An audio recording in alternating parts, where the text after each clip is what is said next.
off. All right. So I believe that we were talking about, and I'm so sad that we lost those wonderful comments, but we were talking about the idea that corporations or companies, and I've worked in these environments as well, where they preach this really wonderful idea of who you should be as a leader. And they give you all this coaching training that follow these models that you should use as you're coaching others. And I'll tell you, those models are not where it's at.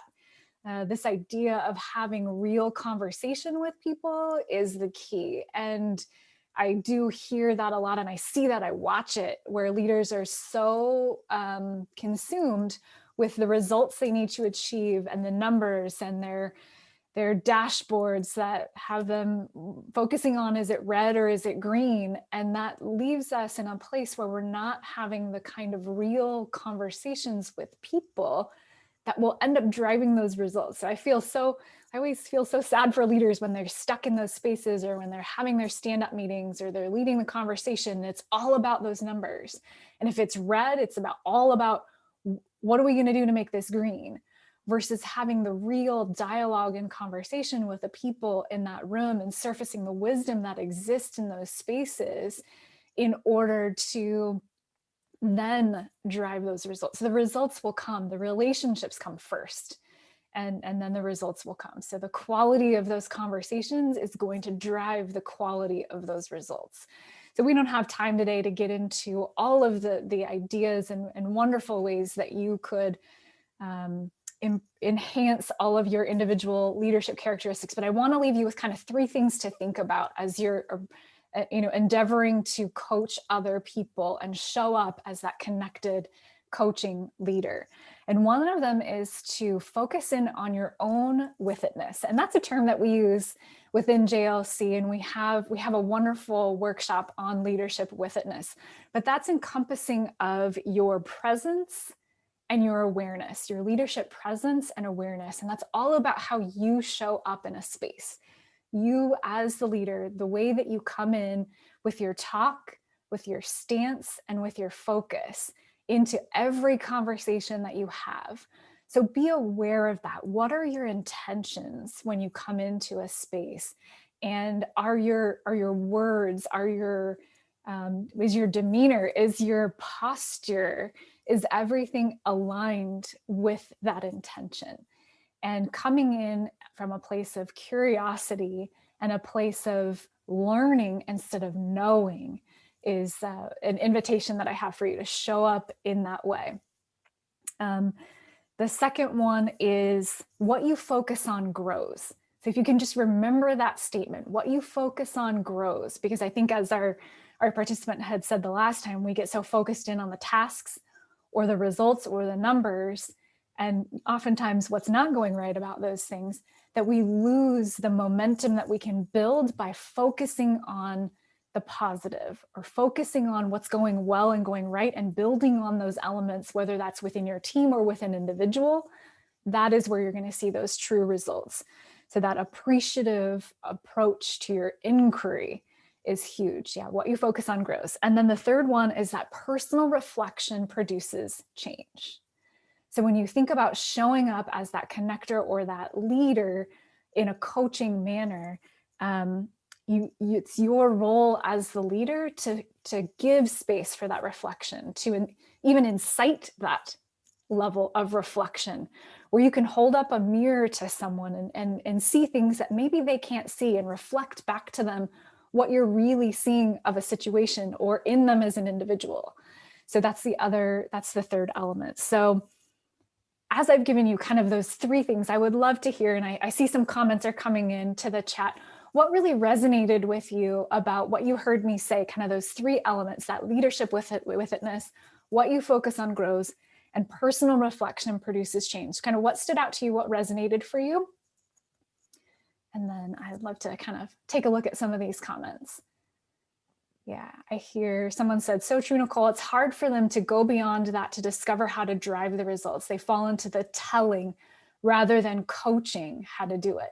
And we talk about this a lot on our team. Julie, do you have any thoughts or kind of comments or reactions to that?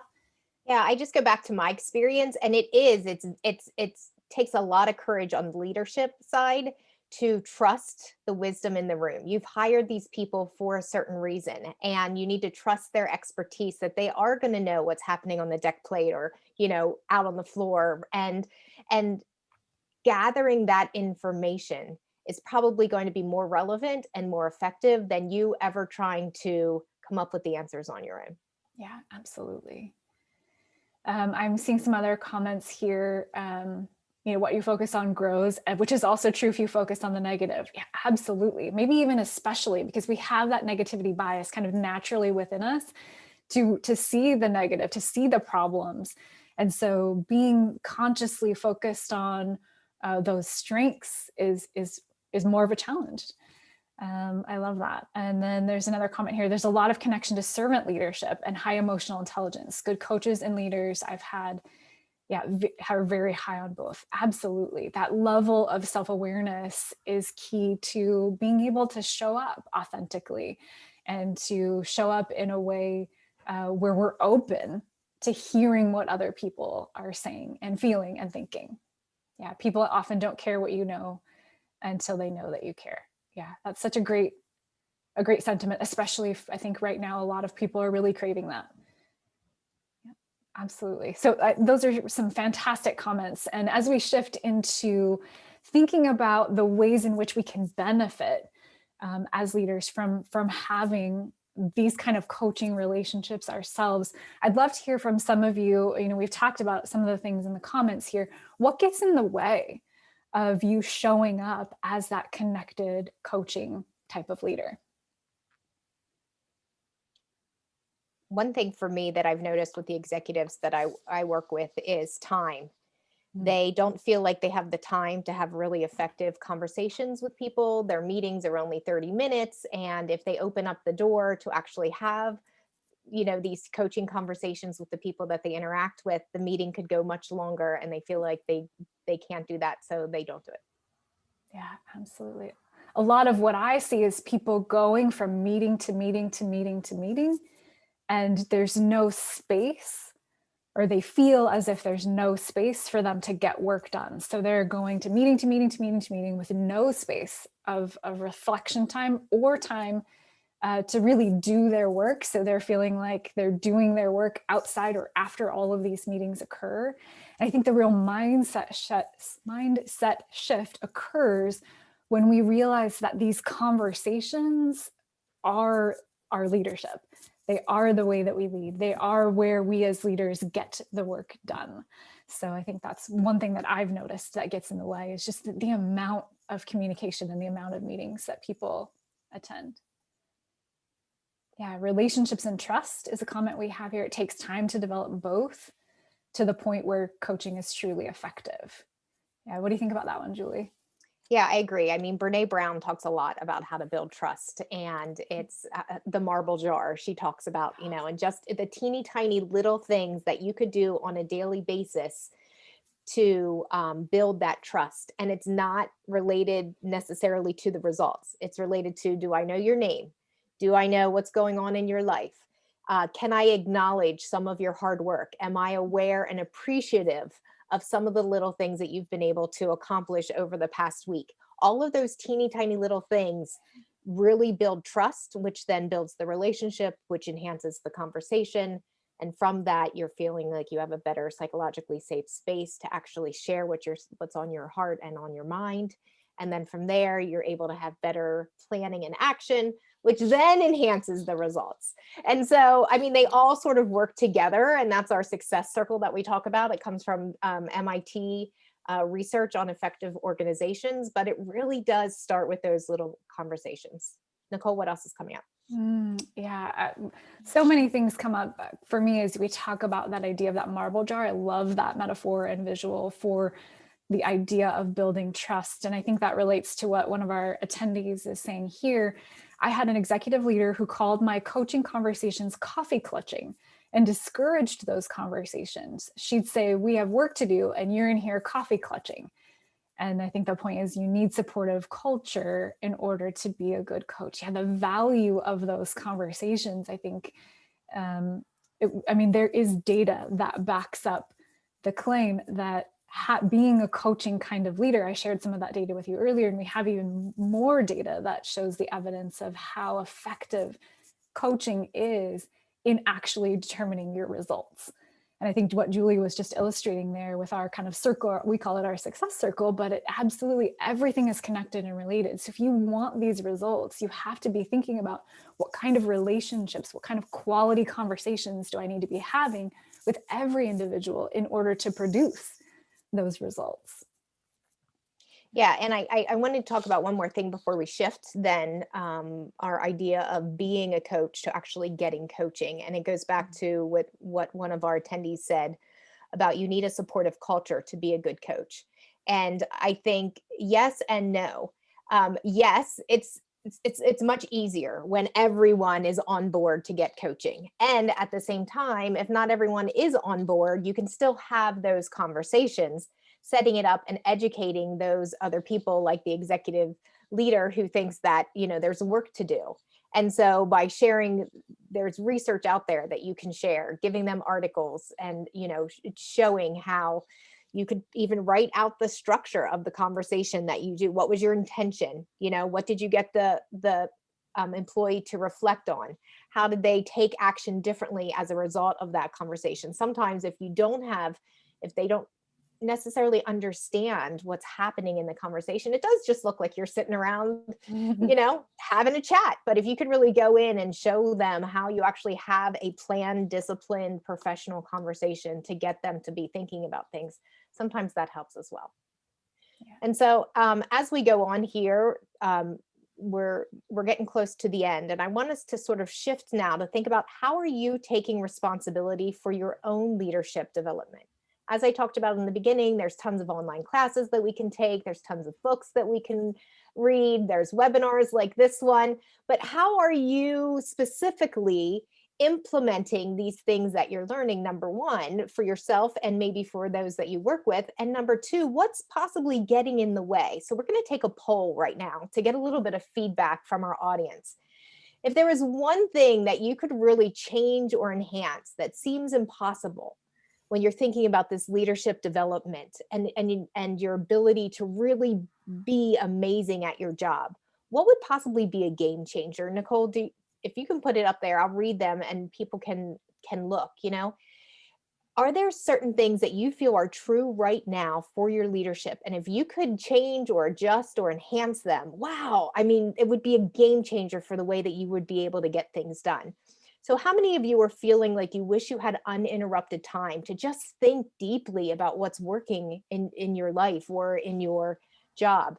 Or do you feel isolated and disconnected? And if you could just start to share that responsibility with someone, that would be huge. Or maybe you struggle with communication just because a lot of times we're really good at our job and then they say, hey, you're really good at your job, so we want you to be the leader now. And you get there without really having this ability to have these conversations with others and how to create that safe space. And you just need a place to practice or to be with somebody who can sort of coach you on how to adjust your words or how to adjust your leadership wickedness and your awareness and your presence. Or do you feel unprepared to be able to handle this new leadership role? You just maybe transitioned into something. Are you frustrated with the effectiveness of your meetings? That's another place. We sometimes think, oh, life coaching, they just work on life. They don't work on meetings specifically, or they don't work on, organizing things or unpacking a complex issue that's coming down the pike. Or the last one, and then we're going to see what you voted for. I feel like I'm not doing enough or I'm not good enough compared to others. So you're finally a leader. This is where you've worked all of your life. And now you're there and you look around and you're like, oh my gosh, this is so much harder than I thought. I'm just not good at what I do.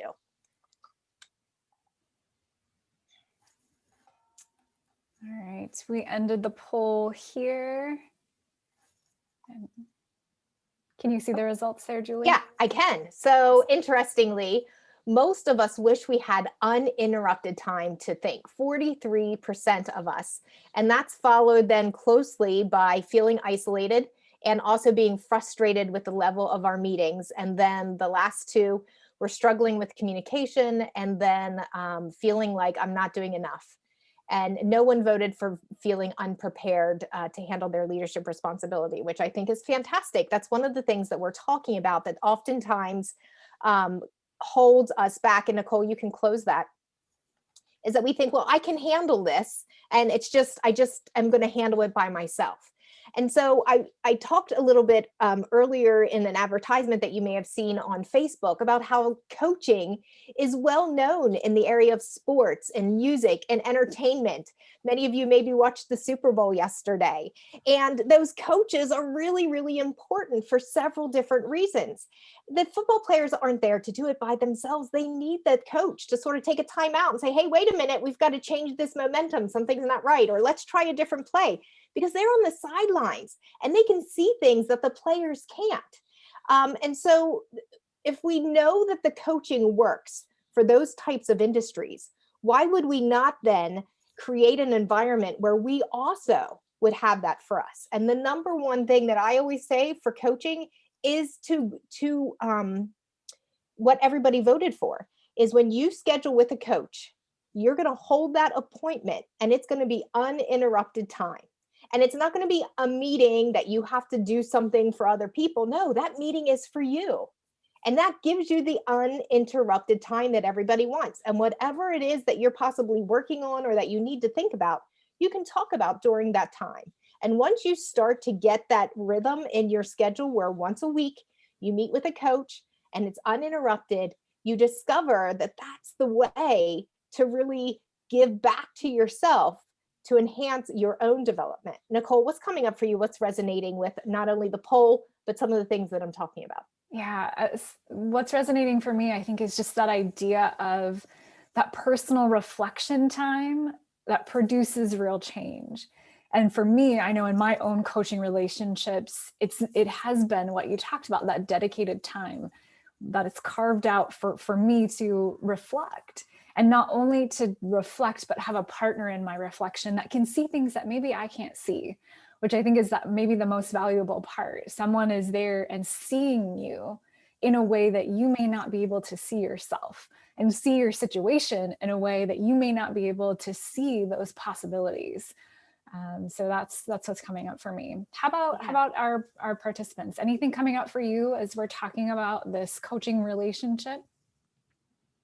And as you're talking, going ahead and sharing some of the ideas that are coming up for you, I want to talk a little bit more about our poll.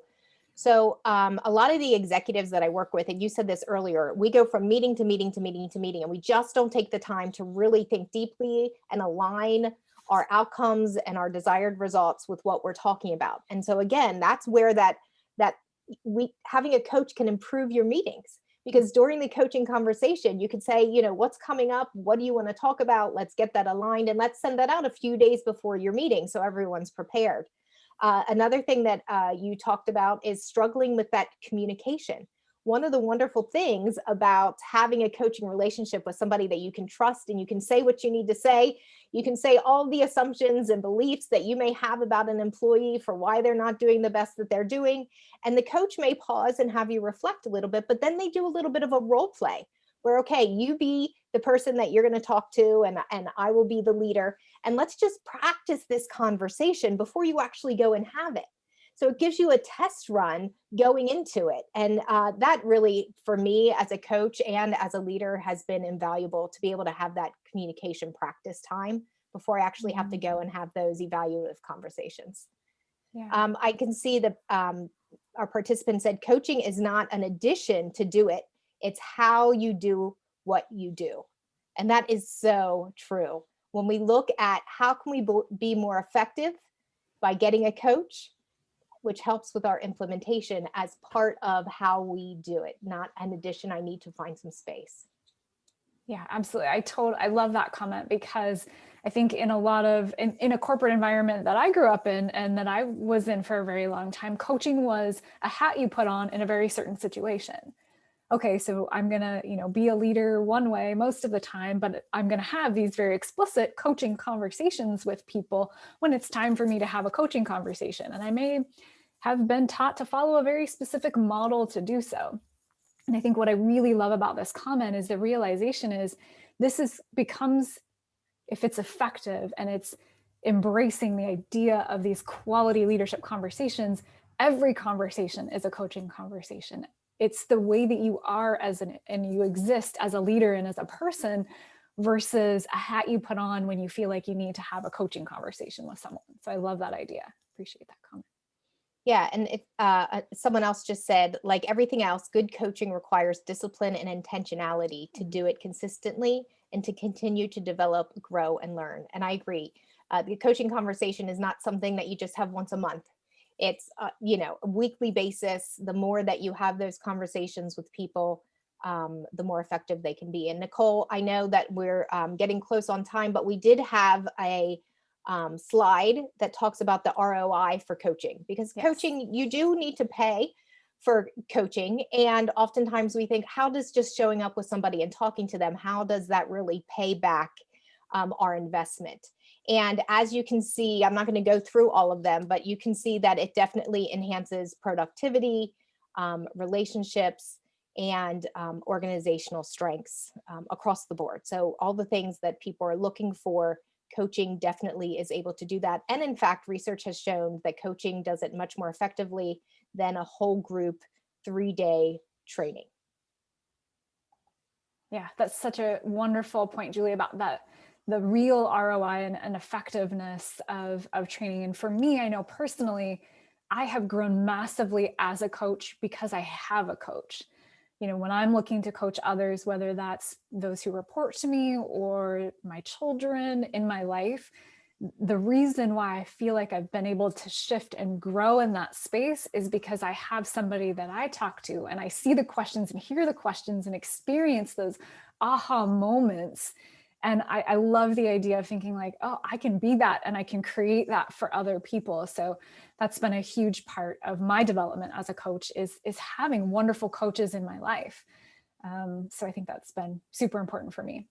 That's great, Nicole. And as we close here, I want everyone to be thinking about, what are the conversations that I could be having, not only with myself in reflection, but with my colleagues and, of course, those of the greater society. The more conversations we have, the quality our relationship increases.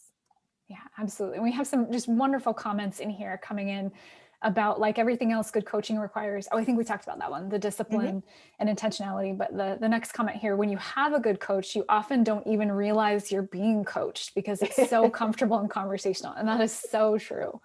That is so, so true. And I think about that with right here with my friend Julie, how many times we'll just be talking about some other issue. And then all of a sudden I'll be like, oh, you just coached me for like 15 minutes there.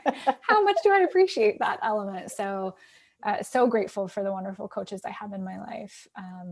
And for that. So as we close up today, I wanted to share a couple of things with you all that I think are super wonderful ways to enhance your own coaching practice. And we offer them monthly. We have our Everyday Leadership Conversations podcast that's released every week, wherever you find podcasts. We have our monthly webinar, just like this one. We tackle a different leadership topic every month. So this one was on coaching. Our next one will be on another leadership topic related to those everyday leadership conversations. We also have a monthly session. Our next session is at the end of February. I think it's February 26th. It's on our website, on our events page. But that one is on our conversational leadership fundamentals. And that's focusing in on our 5 learning conversation guidelines designed to help you create those trusted relationships within your team. And we also offer customized team learning sessions and all kinds of wonderful development series and opportunities for you to offer within your organization. So we would love to talk with you about any one of those kind of development opportunities for you or for your teams. And we also have a very special offer for those of you who have joined us today. I'm going to go ahead and put a link in the chat bar. This is to an interest form. It's for you to have a discovery conversation with one of us at JLC. We're inviting you into that conversation so that we can share with you some of the ways that this coaching relationship can enhance your leadership practice. But that is a conversation that you can come with a topic ready to discuss. We can have a coaching experience and conversation right there. If you need a thought partner on something, take advantage of this offer. Click on that link and fill out your information, and one of us will reach out to you and schedule that discovery conversation. Julie, anything you'd like to add before we close out and share our biggest learnings and takeaways of the day? No, I just hope that everyone is leaving here today with the idea that coaching is a conversation, and all you need to do is show up and listen and be in a place of learning. And also, coaching is a relationship. And when you show you care, people know and feel that, and they're willing to give back as much as they can. Wonderful. Julie, what was the best part about this session for you today? And we also invite you all, if you wanted to put in the chat, what was kind of the best part about this conversation for you today? Would love to hear those comments from each of you. I can start. For me, I think just the example of our resilience. I was just so grateful that people came back to us after our little technical glitch and stopping the conversation there today. So that's really wonderful that you all came back and joined us for the conversation. So that was my best part for me today. Julie, what was the best part for you? The best part for me today was all of the attendees sharing their experiences with coaching, because we're all so different and varied. And to realize that if you are in a place where coaching is valued, that you are you are fortunate. And if you're not in a place where coaching is valued, there is an opportunity to create that space to educate them, or just yourself, and reach out to us and have a coach that way as well. Yeah. We have a new thought here. A couple people said a great refresher. Thanks a bunch, and we really appreciate everyone's willingness to show up today and share your knowledge with us when it comes to coaching. Yeah. Thank you all so much. Have a great afternoon.